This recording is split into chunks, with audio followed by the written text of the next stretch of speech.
Okay, let's look at this one. The area of a circle is decreasing at the rate of 2 centimeters squared per minute. How fast is the radius of the circle changing when the area is 100 centimeters square?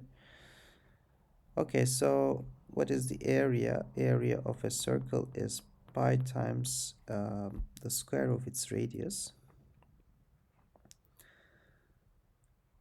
Okay, so a is a function of t and r is a function of t.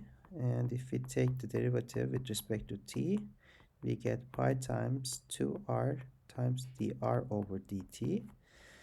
Now, what do we know? We know the rate of change of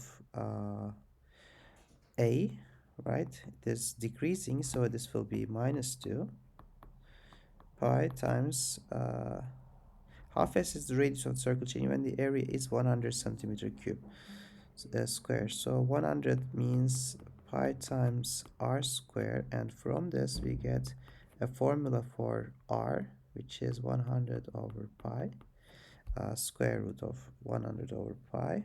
So this will be 2 times, what is r? R is 100 over pi. And dr over dt is the thing that we want to find. How fast is the radius changing?